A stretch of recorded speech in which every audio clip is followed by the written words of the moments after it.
Hello everyone.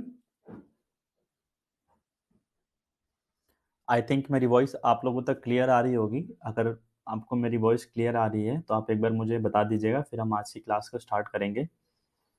जो हमारा course चल रहा है राजस्थान पब्लिक सर्विस कमीशन द्वारा जो एग्ज़ाम कराया जाता है, राजस्थान पीटीआई ग्रेड 1, 2 और 3 का। अगर कोई नया बच्चा देख रहा है, उसको जुड़ना चाहता है हमारे साथ और जुड़ के तैयारी करना चाहते हैं, तो आप डिकोडिंग स्पोर्ट्स ऐप को इंस्टॉल करके वहाँ से कोर्स परचेज कर सकते हैं। आपको अलग-अलग कोर्सेज़ मिल जाएँगी अपने-अपने ग्रेड्स के हिसाब से, जिस भी ग्रेड की आपको तैयारी करनी है, और इसका कंबाइंड बैच भी मिल जाएगा आपको। तो एक बार चेक कर लेते हैं हम ऐप में सब कुछ सही चल रहा है कि नहीं, वॉइस वगैरह, फिर हम स्टार्ट करेंगे। काफ़ी इंपॉर्टेंट टॉपिक है आज की क्लास में।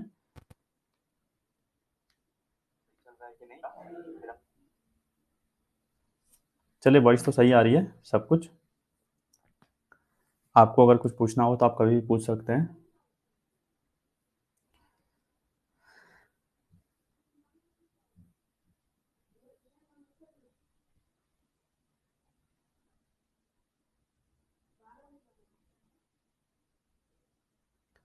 तो जो अब तक की हमारी क्लासेस हुई हैं उसमें क्या पढ़ा हमने, unit 1 general knowledge of physical education of secondary and senior secondary standard, जो हमारा यूनिट 1 था, उसका हमने 3 टॉपिक्स किया हुआ है काफ़ी अच्छे से, और उसके मैंने क्लास के बाद आपको क्वेश्चंस भी कराए हुए हैं। तो पहला टॉपिक था हमारा physical education, meaning, AIIMS, objective, scope, need and importance, ये हमने पहले क्लास में करा था। फिर हमने करा इसका misconceptions about physical education and modern concept क्या है फिजिकल एजुकेशन का, शारीरिक शिक्षा का। फिर हमने करा था biological foundation, heredity and environment, chronological age क्या होता है आपका, एनाटॉमिकल एज क्या होता है, फिजियोलॉजिकल एज क्या होता है, और मेंटल एज क्या होता है। तो इसके भी मैंने आपको पढ़ाया था और क्वेश्चंस करवाया था। इसके बाद मैंने एक और लेक्चर लिया था आपका ग्रोथ एंड डेवलपमेंट का, जो आपका सिलेबस में तो लिखा हुआ नहीं है कहीं पे, पर इसके क्वेश्चंस आपको देखने को मिलते हैं, तो उसका अलग से मैंने लेक्चर लेके आपको कराया था। आज हम पढ़ेंगे कौन सा टॉपिक, इसका जो अगला टॉपिक है बॉडी टाइप्स, कौन कौन से क्लासिफिकेशन है, सेकेंड विंड क्या होता है, ऑक्सीजन डेप्थ क्या होता है, किनेस्थेटिक सेंस क्या होता है, और VO2 मैक्स क्या होता है। तो ये टॉपिक को हम आज की क्लास में कंप्लीट करेंगे, फिर इसके MCQ क्वेश्चंस भी अभी के क्लास में कर लेंगे। तो बात करते हैं, पहले टॉपिक से स्टार्ट करते हैं, जो हमारा कौन सा है, बॉडी टाइप्स क्लासिफिकेशन। इसमें क्या समझते हैं हम, बॉडी टाइप्स के बारे में पढ़ेंगे कि हम जो इंसान का शरीर होता है वो कौन कौन से स्ट्रक्चर में स्पेसिफाइड है, क्लासिफाई किया गया है कौन कौन से टाइप में। तो इसमें देखेंगे जो ये बेसिकली पर्सनालिटी का ही है, जो सेल्डन थे, सेल्डन क्लासिफिकेशन ऑफ पर्सनालिटी, इन्होंने ही जो हमारा बॉडी टाइप था इसको डिवाइड किया था। तो इन्होंने क्या बोला था, किस बेसिस पे डिवाइड किया था इन्होंने, बेस्ड ऑन द शेप, हमारा शेप कैसा है, हमारा बॉडी का साइज कैसा है, बॉडी का फॉर्मेशन कैसा है, ठीक है, बॉडी फॉर्म। तो जो क्लासिफिकेशन दिया गया था किस बेसिस पे दिया गया था, based on the shape, size and body form, जिसको हम सोमैटोटाइप्स भी कहते हैं। कब दिया था इन्होंने, जो क्लासिफिकेशन था ये आपका 1942 1942 में आपका दिया था। तो जो सेल्डन जी ने 3 क्लासिफिकेशन दिए थे वो कौन कौन से थे, पहला था आपका एंडोमॉर्फ, दूसरा था आपका मेसोमॉर्फ, तीसरा था आपका एक्टोमॉर्फ, ठीक है। तो अगर हम देखेंगे एंडोमॉर्फ, एंडो मतलब आप समझते हैं यहाँ पे एंडो आ रहा है, मतलब कहीं ना कहीं अंडा आ रहा है। अंडा कैसा होता है, गोल मोल होता है, मतलब मोटा इंसान, ठीक है। तो वो कैसे रहते हैं, जो इनके कैरेक्टर अगर हम देखेंगे तो कैसे रहते हैं, वो रिलैक्स रहते हैं, काफी लाइफ को लेकर रिलैक्स हैं, सोशिएबल है, दूसरों से घुलना मिलना पसंद करते हैं, टॉलरेंट है, कोई कुछ उनको बोल रहा है तो बोलेंगे ठीक है बोलने दो, मुझे क्या फर्क नहीं पड़ता है। अपना आराम से अपना जिंदगी सुकून से जी रहे हैं, कंफर्ट लिविंग और अपना पीसफुल लाइफ जीते हैं। तो ये सब उनकी क्वालिटीज हैं, कैरेक्टर हैं। अगर हम इनका शेप देखें तो प्लम्प होते हैं, मतलब फूले फूल होते हैं, बक्सान टाइप, ठीक है। डेवलप विस्केरल स्ट्रक्चर, पूरा मतलब चमड़ी टाइप ऐसा स्ट्रक्चर इनका बॉडी में रहता है। तो इनका पिक्चर में आप देख सकते हैं कैसे दिखते हैं ये, कैसे फैटी टाइप, ठीक है। तो इनको जो एंडोमॉर्फ होता है इनको हम विस्कैरोटोनिक भी बोलते हैं, क्या बोलते हैं, विस्कैरोटोनिक। अब ऐसे ट्रिक बना के याद कर सकते हैं, जो विस्की पीता है वो मोटा रहता है, ऐसे बोल सकते हैं, ट्रिक बना के बस बता रहा हूँ आपको याद करने के लिए, ताकि आपको याद रहेगा। जो विस्की पीता है क्या रहता है, वो एंडोमॉर्फ रहता है, मतलब मोटा वाला इंसान रहता है। अब हम बात करते हैं जो हमारा दूसरा क्लासिफिकेशन है वो है आपका मेसोमॉर्फ, जिसको हम सोमैटोटोनिक भी बोलते हैं। तो ये कैसे रहते हैं, काफी फुर्तीले रहते हैं, एक्टिव रहते हैं, असर्टिव रहते हैं, उतना पॉजिटिव रहते हैं अपनी लाइफ को लेकर, काफी हार्ड वर्किंग रहते हैं, बहुत ही मेहनत करते रहते हैं, और थोड़े लड़ाकू टाइप होते हैं, कॉम्बैटिव, मतलब मारकाट वाला, ठीक है, थोड़ा फुर्तीले चतुर। तो इनका बॉडी शेप कैसा रहता है, मस्कुलर बॉडी रहता है, मतलब फिट एंड फाइन एकदम से, ठीक है, जैसे स्पोर्ट्समैन होते हैं हमारे, तो किस में आता है, मस्कुलर इसमें आते हैं मोस्टली जो होता है जितने भी होते हैं। ठीक है, अब आते हैं नीचे वाले पे। तो नीचे वाला थर्ड जो क्लासिफिकेशन है इसको क्या बोलेंगे, मेसोमॉर्फ को हम सोमैटोटोनिक भी बोलेंगे। ठीक है, और जो आपका एक्टोमॉर्फ होता है, तो एक्टोमॉर्फ को बोला गया यहाँ पे सेरिब्रोटोनिक। आपका ब्रेन में पार्ट होता है, कौन सा ब्रेन में पार्ट होता है, सेरिबेलम होता है ना। तो सेरिबेलम ब्रेन में पार्ट होता है, तो इसका नाम क्या हो जाएगा एक्टोमॉर्फ का, सेरिब्रोटोनिक। अब ऐसा क्यों बोल रहा हूं मैं, क्योंकि जो एक्टोमॉर्फ वाले होते हैं बहुत ही दिमाग से सोचते हैं काफी चीजों को। ठीक है, तो कैसे इनका बिहेवियर रहता है अगर हम बात करें तो क्वाइट रहते हैं, ठीक है, फ्रगाइल रहते हैं, रिस्ट्रेंट रहते हैं, अपना मतलब इमोशंस को कंट्रोल करना जानते हैं, इतना भावुक नहीं होते हैं बार बार चीजों पे, और थोड़े सेंसिटिव रहते हैं। ऐसा नहीं कि तुरंत रिएक्शन करने लगेंगे। डेलीगेट हैं, पतले दुबले हैं, इनका पुअर मसल्स है। तो जो दिमाग थोड़ा शांति रखते हैं, दिमाग की बात की जा रही है यहाँ पे, तो इनको बोलेंगे सेरिबेलम हमारा ब्रेन में होता है, तो इनको सेरिब्रोटोनिक भी कहते हैं। तो ये था आपका एक्टोमॉर्फ का। तो तीन क्लासिफिकेशन के मेरे बारे में मैंने बताया। पहला बताया आपको एंडोमॉर्फ, जिसको मैंने बताया था आपको एग्जाम्पल देके अंडा वाला, और एंडोमॉर्फ को क्या बोलते हैं, विस्केराटोनिक भी बोलते हैं। मैंने बताया फिर आपको ट्रिक क्या बताया, कि जो विस्की पीता है थोड़ा मोटा रहता है। फिर बताया मैंने कौन सा, मेसोमॉर्फ, मेसोमॉर्फ को क्या बोलते हैं, सोमैटोटोनिक। तो कौन सा होता है बॉडी इनका, मस्कुलर बॉडी रहता है। तीसरा मैंने बताया एक्टोमॉर्फ, एक्टोमॉर्फ से मैंने क्या बताया, इनको क्या बोलते हैं, सेरिब्रोटोनिक भी बोलते हैं। ठीक है, अब इनको सेरिब्रोटोनिक बोलते हैं, किस लिए बोलते हैं, क्योंकि मैंने आपको एग्जांपल देके समझाया कि ब्रेन में हमारा पार्ट होता है सेरिबेलम, तो ये थोड़ा सोचते हैं, उतना भावुक, इतना हैवी रिएक्शन नहीं देते कोई भी चीज़ों पे लेके, कोई कुछ बोल दिया तो ठीक है मैं अपने आप देख लूंगा, सेंसिटिव रहते हैं, तो इनको सेरिब्रोटोनिक भी कहते हैं। तो ये तीन क्लासिफिकेशन थे आपके बॉडी टाइप्स के बारे में अगर हम बात करें तो, जो शेल्डन्स जी ने दिया था। तो इनके बारे में एक एक करके और डिटेल में बात कर लेंगे एक बार। तो मैंने एक बार रिकैप करा देता हूँ। बॉडी टाइप मैंने पढ़ाया, सॉफ्ट होते हैं, राउंड बॉडी होता है, हायर फैट एक्यूमुलेशन रहता है, मतलब इनके अंदर चर्बी ज्यादा रहता है, ठीक है, फैट ज्यादा इकट्ठा हुआ रहता है। वाइड हिप्स रहता है, एब्डोमेन भी इनका लार्ज है। तो इनका पर्सनैलिटी ट्रेट्स कैसा रहता है, विस्केरोटोनिक टेम्परामेंट इनका रहता है। तो ये कैसे रहते हैं, दूसरों से घुलना मिलना पसंद करते हैं, काफी रिलैक्स रहते हैं, इजी गोइंग रहते हैं, दूसरों को प्यार मोहब्बत वाला, मतलब बढ़िया कामली जी रहे हैं जीवन अपना, बढ़िया खा रहे हैं, बढ़िया सो रहे हैं। टॉलरेंट एंड वार्म हार्टेड, कोई कुछ बोल दिया जैसे कोई चीज, किसी को मोटे लोग को मोटे चिढ़ा देते हैं, चिढ़ते नहीं है, क्योंकि वार्म हार्टेड रहते हैं वो। तो ऐसा बोला शेल्डन जी ने। फिर जो हमारा दूसरा क्लासिफिकेशन था वो था मेसोमॉर्फ, जिसके बारे में मैंने क्या बताया, इनका बॉडी टाइप कैसा रहता है, मस्कुलर रहता है, ठीक है, और एथलेटिक टाइप होता है, जो तुम्हें मतलब एथलीट्स, ब्रॉड शोल्डर्स रहते हैं, स्ट्रॉन्ग आर्म्स भी रहते हैं, ठीक है, शोल्डर भी चौड़ा, हाथ भी चौड़ा, strong arms, minimal body fat, body में फैट परसेंटेज कम रहेगा। तो इनको सोमैटोटोनिक टेम्परामेंट कहा जाता है, इनका पर्सनैलिटी का जो ट्रेट होता है, यानी कि लक्षण। कैसे रहते हैं, काफी एनर्जेटिक रहते हैं, एक्टिव रहते हैं, फुर्तीले रहते हैं, करेजियस रहते हैं, कोई भी काम को करने को लेकर काफ़ी कॉम्पिटिटिव रहते हैं, मुझे यहाँ भी जाना है, वहाँ भी करना है, ये भी काम करना है, अपने डिसीजन से बोल्ड रहते हैं, फिजिकल एक्टिविटी को एंजॉय करते हैं, और थोड़ा लाइफ में रिस्क लेना पसंद करते हैं। फिर हम बात की है एक्टोमॉर्फ के बारे में। तो कैसे रहते हैं, स्लिम एंड लीन रहते हैं, ठीक है, पतले दुबले, नैरो शोल्डर्स, ऐसे झुके झुके रहेंगे पतले से, हिप्स भी पतला सा रहेगा, बॉडी में मसल्स ही नहीं रहेगा, फैट भी नहीं है, बहुत ही पतले एकदम, हड्डी हड्डी दिखेगा, ठीक है। पर्सनालिटी ट्रेट्स क्या होता है इनका, सेरिब्रोटोनिक टेम्परामेंट होता है, मैंने बताया था सेरिबेलम ब्रेन में पार्ट होता है, थोड़ा सोचते हैं ज्यादा ये, ठीक है। तो वहां से आप याद कर सकते हैं, भूल लेंगे नहीं। इंट्रोवर्टेड होते हैं, क्वाइट होते हैं, अपने अंदर ही बात को रखते हैं, जल्दी किसी को एक्सप्रेस नहीं करते हैं, थॉटफुल है, जैसे आपके पेंटिंग आर्टिस्ट होते हैं ना, तो ये सब इस कैटेगरी में आते हैं मोस्टली। सेल्फ कॉन्शियस रहते हैं, अपने बारे में अवेयर हैं, इमोशनली रीस्ट्रेंड, ज़्यादा इमोशनल स्ट्रेस नहीं लेते हैं, थोड़े एंक्सियस भी रहते हैं, पर सेंसिटिव रहते हैं काफ़ी। तो ये तीनों क्लासिफिकेशन था जो मेरा बॉडी टाइप्स था, ठीक है, कौन से, एंडोमॉर्फ, मेसोमॉर्फ और एक्टोमॉर्फ, जो शेल्डन जी के द्वारा दिया गया था 1942 में। तो ये हमारा पहला टॉपिक कंप्लीट हुआ, बॉडी टाइप्स क्लासिफिकेशन वाला। अब हम बात करेंगे कौन सा टॉपिक, अब हम बात करेंगे आपका सेकंड विंड के बारे में, ठीक है।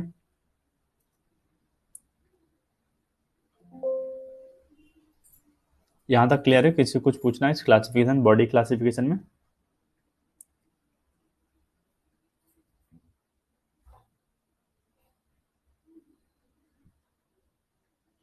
ठीक है, तो अब हम बात करेंगे किसके बारे में, सेकंड विंड के बारे में। ठीक है, तो अब हम बात करेंगे किसके बारे में, तो सेकंड विंड में क्या बोला गया है, सेकंड विंड मतलब दूसरी हवा। कई बार हम भागते रहते हैं, होता है ना कि यार अब नहीं हो पाएगा, अब नहीं भाग पाऊंगा, मैं बोलूंगा मैं पापा और नहीं भाग पाऊंगा, और नहीं भाग पाऊंगा, दोस्त बोलूंगा भाई और नहीं होगा मेरे से, तू जा। होता है ना सेकंड विंड, मतलब आप एक बार थक चुके हैं, पूरा बॉडी आपका एग्जॉस्ट हो गया, आपके अंदर एनर्जी नहीं है कोई काम को करने के लिए, उस काम को करने के लिए दौड़ते रहते हैं ना, तो होता है ना कि और नहीं भागा जाएगा, और नहीं भागा जाएगा, फिर बाहर से कोई मोटिवेट करता है, चल चल भाग भाग भाग भाग। तो जो भागते हैं तो वापिस से जो एनर्जी आ जाती है, जो वापिस से भागते हैं, तो सेकंड विंड आई आपके अंदर, तो उसी एनर्जी को बोलते हैं सेकंड विंड। देखते हैं क्या लिखा गया है। A person's ability to breathe freely during exercise after having been out of breath. मतलब जो आपका ब्रीदिंग चल रहा था, क्या है आपका एबिलिटी है कि आप ब्रीदिंग के बाहर जाने के बाद भी कैसे वापिस अपने ब्रीदिंग को रिस्टोर कर लेते हैं। ठीक है, आपका कैसा एबिलिटी है, तो जो ये एबिलिटी रहता है इसी को सेकंड विंड कहते हैं। तो second wind refers to a phenomena where a person who initially feels tired, मतलब स्टार्टिंग में मैंने बोला अब नहीं हो पाएगा, मैं थक गया पूरा, और आउट ऑफ ब्रेथ, आप अपने ब्रीदिंग के बाहर जा चुके हैं, मतलब और नहीं होगा मेरे से, अब मैंने छोड़ दूंगा रेस। होता ना जैसे 1 किलोमीटर भगा दिए किसी को, बोलेंगे अब नहीं हो पाएगा, अब नहीं हो पाएगा, फिर थोड़ा सा मोटिवेट करते हैं तो वो भागना चालू कर देते हैं। क्यों? क्योंकि जो सेकंड विंड आता है उनको एक्स्ट्रा एनर्जी देता है जिससे वो भाग पाते हैं। तो जो एबिलिटी होता है ना दूसरी बार वापस से भागने की, वो सेकंड विंड ही होता है। तो second wind refers to a phenomena where a person who initially feels tired और out of breath during exercise suddenly experiences a boost in energy, अचानक से उसके अंदर एनर्जी आ जाएगा, and feels able to continue with less effort, फिर वो आराम से उस रेस को कंप्लीट कर पाता है। तो जो अच्छा हवा की झोंका उड़ गया ऐसे करके आता ना, अचानक से आ गया आपके अंदर, फिर आपके अंदर एनर्जी आ गया, तो जो ये आया वो जो एबिलिटी था वही था आपका सेकंड विंड। अब इसमें होता क्या है, एक बार इधर जाते हैं राइट साइड स्क्रीन पे और समझते हैं। At the start of intense physical activity, जब भी आप मान लीजिए कोई हाई इंटेंसिटी ट्रेनिंग कर रहे हैं, तो योर बॉडी में not supply enough oxygen to the muscles quickly enough. ठीक है, अब जब भी मान लीजिए मैं दौड़ रहा हूँ तो मेरे बॉडी काम करने के लिए क्या चाहिए, हर मसल्स पे वर्क करता है, मैं मूवमेंट कर रहा हूँ तो मसल से, तो मसल को क्या चाहिए, ऑक्सीजन चाहिए। अब जितना फास्ट मैं मूवमेंट कर रहा हूँ उतना जल्दी से मेरे मसल्स में ऑक्सीजन मिल रहा है, नहीं मिल पा रहा है। तो क्या होगा, क्या होगा अगर ऑक्सीजन नहीं मिल पाएगा, तो हैवी ब्रीदिंग होगा, मैं हाफना चालू कर दूंगा, क्योंकि ऑक्सीजन नहीं मिल पा रहा है मेरे बॉडी को जितना चाहिए। मेरा मसल्स क्या हो जाएगा, पूरा जाम होने लगेगा, बोलेंगे मसल फटीग हो रहा, थक गया हूँ पूरा, डिस्कम्फर्ट आपको फील होने लगेगा, थका थका सा लगने लगेगा। तो फिर क्या होता है, कुछ मिनट बाद आपका बॉडी एडजस्ट करेगा, कैसे करेगा, हार्ट रेट इंक्रीजेस, होता है ना हार्ट अपने आप ज्यादा पंप करने लगता है ब्लड, तो हार्ट रेट क्या हो रहा है, बढ़ गया आपका। क्यों बढ़ा है, ताकि आपका बॉडी को जो ऑक्सीजन चाहिए वो फटाफट दिला पाए, तो मोर oxygen rich blood is pumped into the muscles, ताकि हार्ट बीट तेज हो जाता है, ताकि जो ऑक्सीजन सप्लाई हो रहा था ब्लड के थ्रू होता है ना, मसल्स में ऑक्सीजन कैसे आता है, ब्लड के थ्रू डिजोल्व होकर जाता है, तो हार्ट रेट मेरा क्या करेगा, इंक्रीज हो जाएगा, तो मेरा ब्लड जल्दी जल्दी पंप करेगा, ब्लड अब जाएगा तो मतलब ऑक्सीजन भी जाएगा मसल्स तक। तो इसको सही करने के लिए क्या किया, मेरे हार्ट ने अपना हार्ट रेट बढ़ा दिया।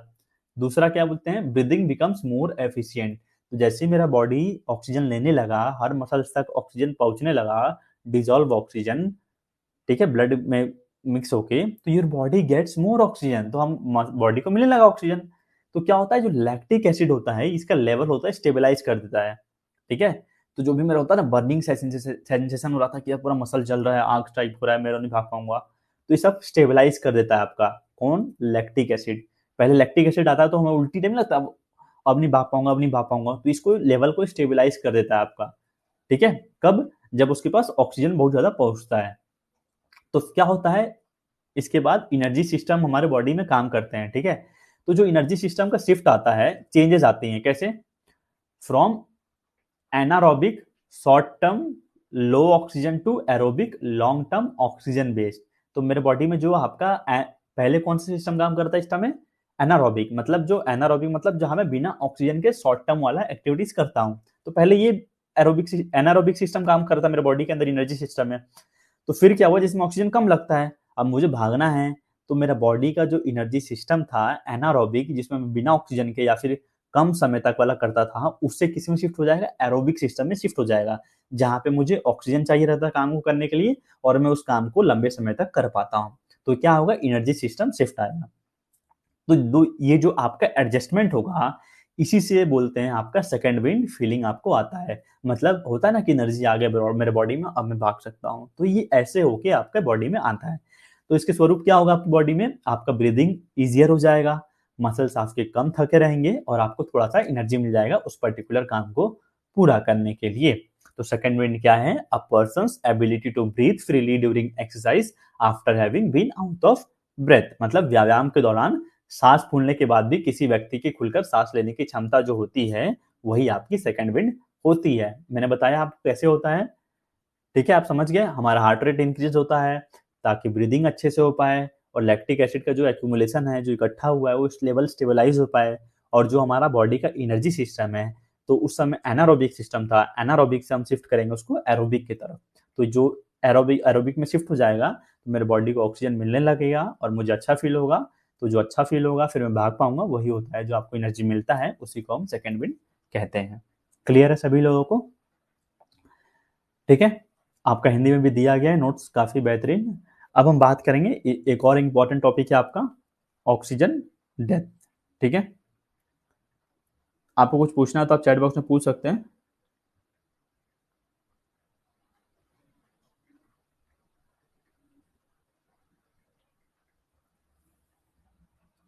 ठीक है, तो ऑक्सीजन डेप्थ, ऑक्सीजन मतलब क्या समझ रहे हैं, ऑक्सीजन डेप्थ दो शब्दों से बना, एक है ऑक्सीजन और डेप्थ। डेप्थ मतलब होता है कर्जा, ठीक है, तो ऑक्सीजन का कर्जा चुका रहे हैं, मतलब ऑक्सीजन डेप्थ है आपका। क्लियर है इतना? तो the amount of oxygen required to remove lactic acid, तो कितना अमाउंट ऑफ ऑक्सीजन चाहिए आपके शरीर को ताकि जो भी लैक्टिक एसिड आपकी बॉडी में H प्लस आयंस एक्यूमुलेट हुए हैं उसको रिप्लेस कर पाए।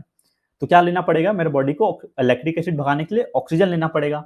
तो ऑक्सीजन मैं लूंगा तो क्या हो जाएगा, मैं ले रहा हूँ ऑक्सीजन, तो क्या हो जाएगा, कर्जा। तो इसको बोलेंगे ऑक्सीजन डेप्थ। ठीक है, तो the amount of oxygen required to remove the lactic acid and replace the body reserve of oxygen is called oxygen depth. आपका बॉडी का जो रिजर्व था एनर्जी का, ऑक्सीजन खत्म हो गया था।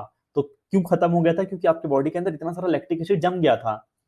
तो लैक्टिक एसिड जमा था तो क्या लेना पड़ेगा आपको, ऑक्सीजन इस बगल वाले से मांगना पड़ेगा। तो मैं ले रहा हूँ तो क्या आ रहा है, डेप्थ हो जा रहा है, मेरे को गरीबी आया है, कर्जा लेना पड़ रहा है मुझे ऑक्सीजन का। तो यही होता है आपको ऑक्सीजन डेप्थ। अभी काफी अच्छे से समझाऊंगा आगे आपको, ठीक है, सुनते रहिएगा बस, समझिएगा। फिर क्या बोला है, when someone who has been exercising pace backs and oxygen depth it can take from a few hours for normal exercise to several days after a marathon।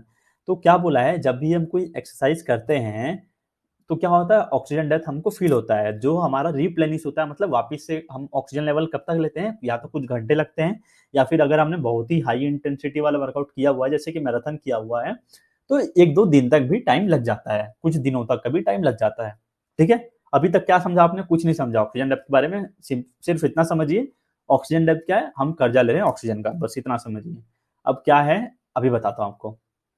तो क्या है ये, oxygen depth is the extra amount of oxygen required by our muscles during recovery from exercise. तो oxygen depth क्या है, extra amount of oxygen है जो मेरे बॉडी के मसल्स को चाहिए आफ्टर द एक्सरसाइज, क्योंकि जब मैं एक्सरसाइज कर रहा था तो मेरा मसल्स का जो भी ऑक्सीजन था पूरा एग्जॉस्ट हो गया है, खत्म हो गया है। तभी होता है ना कि खेलने के बाद हमको लगता है कि मैं मर गया, अब नहीं चल पाऊंगा, पूरा थका थका सा लगता है, ऐसा फील होता है ना। तो क्यों होता है, क्योंकि आपके बॉडी के अंदर पूरा ऑक्सीजन खत्म हो गया है। तो जो आपका लेवल है एकदम सुस्ती से, आपको थोड़ा अलर्ट आने के लिए आपको एनर्जी चाहिए, तो आप ऑक्सीजन लेते हैं कर्जे के रूप में, तो उसी को बोलते हैं ऑक्सीजन डेप्थ। ये था आपका ऑक्सीजन डेप्थ का कंसेप्ट। अभी बेसिक से बता रहा हूँ आपको, थोड़ा थोड़ा बढ़ाते जाऊंगा लेवल। तो फिर क्या बोला है, क्या क्या सिम्टम्स होंगे ऑक्सीजन डेप्थ अगर होगा तो आपका हार्ट बीट बढ़ जाएगा। ठीक है, ताकि आपको क्या चाहिए, मैंने अभी बताया था हार्ट बीट क्या बढ़ता है, तो ब्लड सप्लाई बढ़ेगा, ब्लड सप्लाई बढ़ेगा मतलब मेरे ब्लड में ऑक्सीजन जो डिजोल्व होकर जाता है हर मसल्स तक अच्छे से सप्लाई हो पाएगा। हैवी ब्रीदिंग होगा, ब्रीदिंग रेट बढ़ जाएगा, बहुत जल्दी लिया हाफेंगे जब आप थके रहेंगे तो। आपका बॉडी टेम्परेचर होता है ना, गर्म हो जाता है, स्वेटिंग होगा, पूरा पसीना पसीना निकलेगा बॉडी से। ठीक है, तो जो हमारा टेम्परेचर होता है, स्वेटिंग होता है, पसीना क्यों निकलता है शरीर से, शरीर से पसीना इसीलिए निकलता है ताकि आपके बॉडी टेम्परेचर को या फिर हमारा होम्योस्टैटिस लेवल को मेंटेन किया जाए। आपका बॉडी होता है ना एकदम गर्म हो जाता है तो पसीना निकलने लगता है, क्यों निकलता है, ताकि आपको बॉडी का जो टेम्परेचर है जिसको हम होम्योस्टैटिस बोलते हैं उसको मेंटेन करना रहता है, ताकि जो बर्निंग सेंसेशन है मसल्स में, जो किससे हुआ था, लैक्टिक एसिड फॉर्मेशन से होता है बर्निंग सेंसेशन। तो ये सब चीजें थी जो ऑक्सीजन डेप्थ में सिम्टम्स थी जो होती हैं। अब इसमें क्या बोला बॉक्स में देखिएगा, oxygen is required for proper functioning of the body in resting state. हमें ऑक्सीजन चाहिए बॉडी को प्रॉपर फंक्शन करने के लिए, कोई भी कुछ करे हम ना करे चाहिए रहता है ऑक्सीजन, ठीक है। अब क्या होता है, because during exercises excess amount of oxygen is used and, अब क्या बोला यहाँ पे, जब भी हम एक्सरसाइज करते हैं तो बॉडी में एक्सेस अमाउंट ऑफ मतलब बहुत ही ज्यादा क्वांटिटी में ऑक्सीजन यूज किया जाता है, and oxygen stores are depleted. तो जो भी मेरे बॉडी में ऑक्सीजन स्टोर रहती है कोई भी सिस्टम में, मान लीजिए पीसीआर सिस्टम में, ठीक है, तो क्या होती है वो डिप्लीट हो जाती है, मतलब खत्म हो जाती है जो भी आपके बॉडी के अंदर क्या है ऑक्सीजन स्टोर है। तो that's why in recovery period after exercise, तो जब भी आपका रिकवरी पीरियड होता है एक्सरसाइज के बाद, which is called the state of oxygen depth, तब हमें ऑक्सीजन का डेप्थ लेना पड़ता है, कर्ज लेना पड़ता है। तो क्या होता है, our body consumes more oxygen than normal state because, तो उस समय मेरा बॉडी नॉर्मल से ज्यादा ऑक्सीजन कंज्यूम करता है कर्जा लेकर। तो क्यों करता है, ताकि जो मेरे बॉडी के अंदर ऑक्सीजन लेवल खत्म हुआ था उसको रिस्टोर करने के लिए या फिर रिफिल करने के लिए, और जो लैक्टिक एसिड मेरे मसल्स में फॉर्म हुई है उसको ग्लूकोज में कन्वर्ट करने के लिए। क्योंकि आपका बॉडी कैसे एनर्जी लेता है, ग्लूकोज से लेता है, ठीक है। तो जो भी आपका लैक्टिक एसिड बना था शरीर में, आपको थका रहा था, तो उसको हटाना पड़ेगा मुझे। तो जो लैक्टिक एसिड था उसको मैं कन्वर्ट करता हूँ ग्लूकोज में। तो जो ये प्रोसेस होता है ना कन्वर्जन का, लैक्टिक एसिड टू ग्लूकोज, इसको क्या बोलते हैं, ग्लूकोजिनेसिस बोलते हैं, ठीक है। ग्लूकोज स्पेलिंग एक बार चेक कर लीजिएगा, ठीक है, ग्लूकोजिनेसिस। तो जो फॉर्मेशन होता है हमारा लैक्टिक एसिड को ग्लूकोज में कन्वर्ट करने का, जिससे मेरा बॉडी एनर्जी ले पाए, तो वो कहलाता है ग्लूकोजिनेसिस, ये प्रोसेस को बोलते हैं। फिर क्या करता है बॉडी मेरा नॉर्मल स्टेट में आने के लिए, रीसिंथेसाइज करता है एटीपी एंड क्रेटिन फॉस्फेट को, ताकि मुझे एनर्जी वापिस से बन पाए। तो एटीपी क्या होता है, एटीपी का आपका फुल फॉर्म होता है एडिनोसिन ट्राइफॉस्फेट, ठीक है, एडिनोसिन ट्राइफॉस्फेट। तो ये फॉर्मूला पूछता है, सॉरी स्पेलिंग फुल फॉर्म पूछता है इसका, एटीपी का फुल फॉर्म क्या होता है, एडिनोसिन ट्राइफॉस्फेट होता है। तो इसको भी रीसिंथेसाइज करना पड़ता है, मतलब वापिस से चाहिए रहता है बॉडी के अंदर। क्यों होता है, जैसे मैं दुकान में जाता हूँ कोई सामान खरीदने के लिए, दुकान वाले को क्या देता हूँ, पैसा देता हूँ। तो उसी प्रकार से मेरे बॉडी को एनर्जी लेने के लिए क्या देना पड़ता है, एटीपी देना पड़ता है, क्योंकि ATP is the energy currency for our body. ATP क्या है, मैं दुकान में जाऊंगा उसको पैसा दूंगा तो मुझे कोई सामान देगा, तो मेरे बॉडी को अगर एनर्जी चाहिए तो मैं उसको एटीपी दूंगा। वो एटीपी कहाँ से मिलेगा, जो प्रोसेस हो रहा था आपका ग्लूकोज से, ठीक है, उसको रीसिंथेसिस करना पड़ता है, जो हम एनर्जी सिस्टम में आगे पढ़ेंगे कैसे ये सब रीजनरेट होता है। तो ताकि जो एटीपी और है क्रेटिन फॉस्फेट हो, इसको रीसिंथेसाइज किया जा सके, ठीक है। तो ये था आपका ऑक्सीजन डेप्थ का कंसेप्ट। अगर आपको कोई डाउट है तो आप बता दीजिएगा, मैं रिपीट करके वापस समझा दूंगा अगर कोई डाउट आ रहा है तो। अब एक बार हम फ्लो चार्ट से समझते हैं यहाँ पे क्या दिया गया है। इस डायग्राम में थोड़ा सा ब्लर होगा, समझने की कोशिश करिएगा। मान लीजिए मैं एक्सरसाइज कर रहा हूँ, ठीक है। अब कुछ समय तक चलता है मेरा एक्सरसाइज, चलता है यहाँ टाइम वाई एक्सिस में ऐसे टाइम जा रहा है आपका। तो कुछ समय तक मैं कर रहा हूँ एक्सरसाइज, तो क्या होता है, जो ऑक्सीजन का लेवल है, मैं कंजप्शन चाहिए रहता है, मेरा बॉडी ऑक्सीजन कंज्यूम करते जा रहा है, करते जा रहा है, करते जा रहा है, करते जा रहा है, करते जा रहा है। तो यहाँ पे पहुंच गया मैं, कौन से लेवल पे, यहाँ पहुंच गया प्लेटू मेरा लेवल पे। तो क्या हो गया, मुझे ऑक्सीजन का डेफिसिट हो गया, मतलब मेरे बॉडी में ऑक्सीजन नहीं है। तो क्या होगा, मुझे ऑक्सीजन को रिकवरी करना पड़ेगा। तो रिकवरी तो धीरे धीरे होगा। तो एक्सरसाइज के बाद जब हम रेस्ट करेंगे तो धीरे धीरे धीरे धीरे धीरे धीरे क्या होगा, जो O2 का डेप्थ था, ऑक्सीजन का कर्जा लेकर हम क्या करेंगे, अपना बॉडी को वापिस से ऑक्सीजन देंगे। तो यही आपका जो प्रोसेस होता है ऑक्सीजन डेप्थ का, इसको हम बोलते हैं क्या, एपोक, ठीक है। एपोक का आपका फुल फॉर्म क्या हो जाएगा, इसका फुल फॉर्म ही पूछता है, एक्सेस पोस्ट ईपी एक्सरसाइज, ठीक है, एक्सेस पोस्ट एक्सरसाइज कंजप्शन।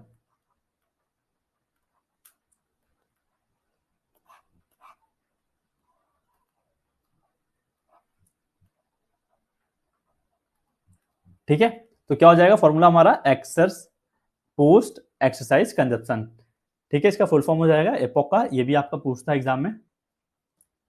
तो ये हो गया हमारा ऑक्सीजन डेप्थ के बारे में। अगर आपको कोई डाउट है तो आप पूछ सकते हैं, एक बार मैं चेक कर ले रहा हूँ कोई भी चैट्स आए हुए तो। सिंपल सा प्रोसेस था, मैंने कहानी की तरह बताया है, आपको अच्छे समझ में भी आ गया होगा, ठीक है। तो ये ऑक्सीजन डेप्थ वाला हो गया हमारा फॉर्मूला। अब हम बात करते हैं किनेस्थेटिक सेंस के बारे में। तो क्या समझ में आ रहा है आपको किनेस्थेटिक सेंस के बारे में? मतलब किनेस्थेटिक मतलब कहीं ना कहीं किन्सियोलॉजी के बारे में बात कर रहा है, मूवमेंट के बारे में बात कर रहा है और सेंस के बारे में बात कर रहा है। मतलब आपका दिमाग कैसा चल रहा है, इतना दिमाग में आ रहा है आपके इस नाम से? तब इसमें क्या बोला, the kinesthetic sense also called kinesthesia, kinesthesia बोलते हैं, इज द एबिलिटी, आपका एबिलिटी है to perceive the position, movement and action of your body parts.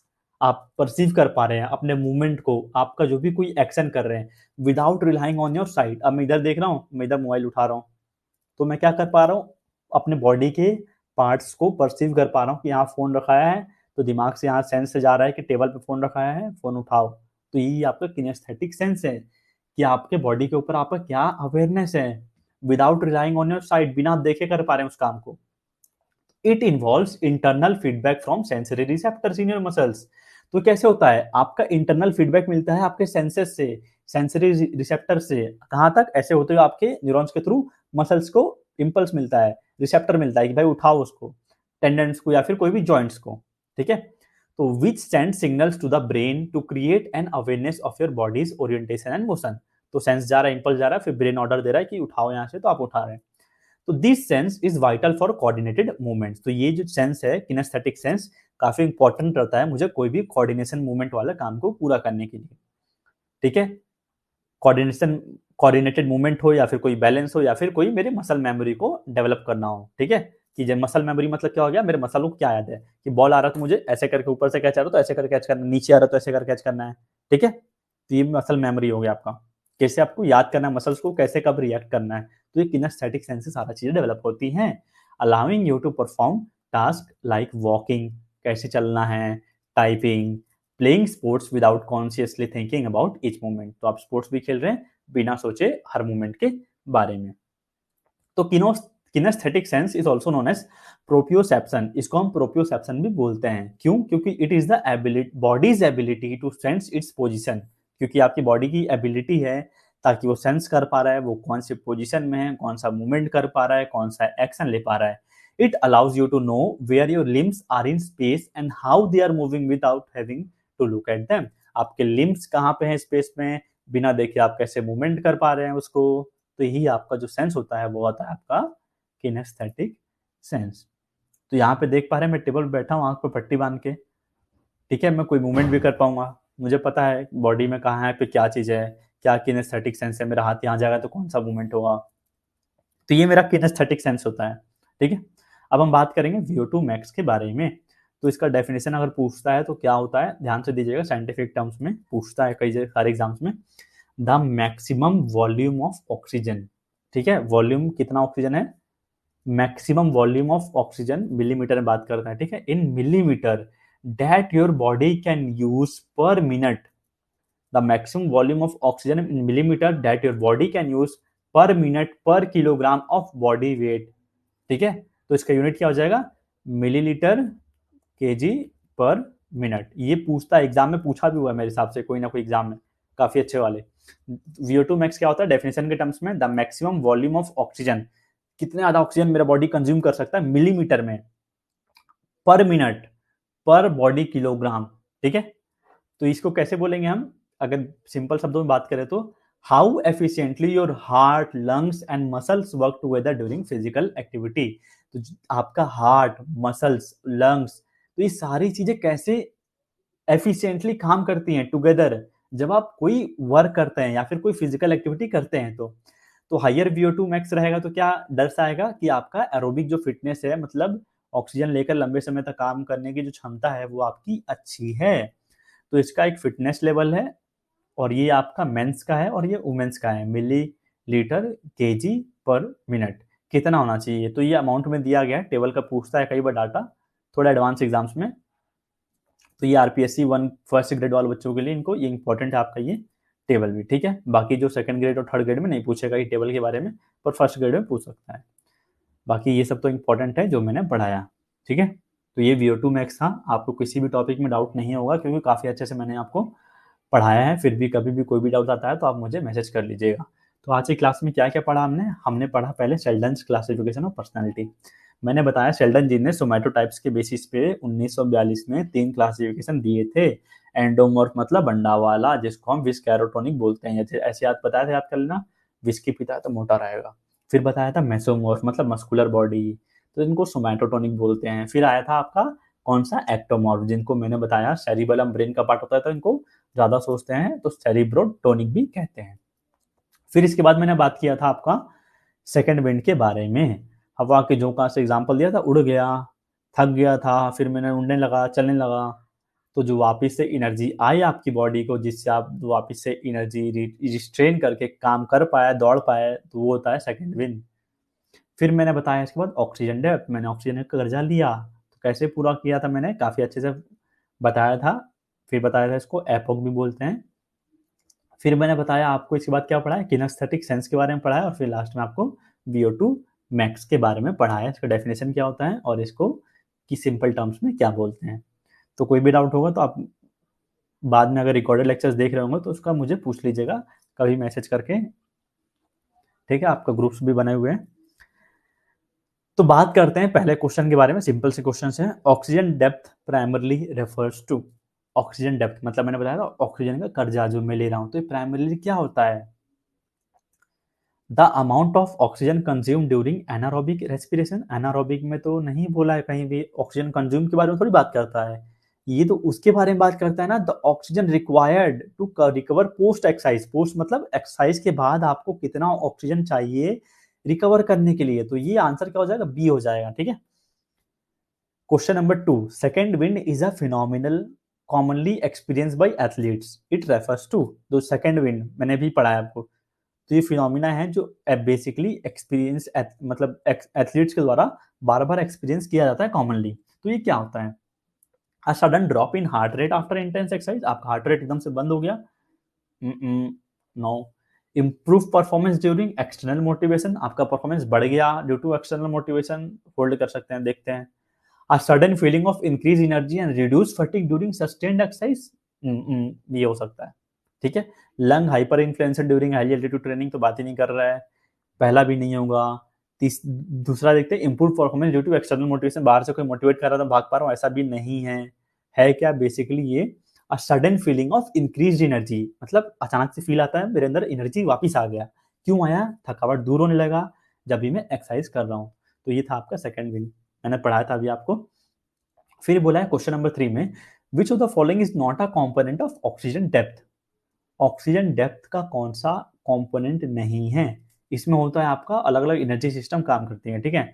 Restoration of फॉस्फोजन system होता है, ग्लाइकोजन का रिप्लेनिशमेंट होता है ग्लाइकोजेनेसिस के थ्रू, फिर ऑक्सीजन ट्रांसपोर्ट भी करता है ब्लड के थ्रू, पर आपका कार्बन डाइऑक्साइड ऑक्सीजन में इसका कहीं बात नहीं करता है, तो आंसर क्या हो जाएगा, डी हो जाएगा। Kinesthetic sense is best describe as, तो ये हो जाएगा आपका अवेयरनेस, बॉडी पोजीशन और आपका मूवमेंट का, तो आंसर क्या हो जाएगा, बी ऑप्शन हो जाएगा। VO2 max is a measure of, VO2 max क्या मेजर करता है, तो ये मेजर करता है आपका maximum volume of oxygen utilized per minute during intense exercise, तो आंसर हो जाएगा ऑप्शन नंबर बी। देखिए कितने सिंपल सिंपल क्वेश्चन थे, अगर आपको कंसेप्ट क्लियर है कोई भी चीज, तो आप कुछ भी क्वेश्चन आ जाए, बेसिक लेवल का है, मीडियम लेवल का है या फिर एडवांस लेवल का है, आप उस क्वेश्चन को कर लेंगे। तो इतना था आज के लेक्चर में, अगर आपको वीडियो पसंद आया हो तो वीडियो को लाइक कर दीजिएगा, मिलते हैं अगली क्लास में अगले टॉपिक के साथ, ठीक है। साइकोलॉजी आपका आगे का टॉपिक, तो उसको हम अगली क्लास में, कल की क्लास में डिस्कस करेंगे, ठीक है। डन करते हैं आज के लिए, आप लोग रिकॉर्डेड लेक्चर देख लीजिएगा जिन्होंने भी ज्वाइन नहीं कर पाए। Okay, thank you for joining, bye bye.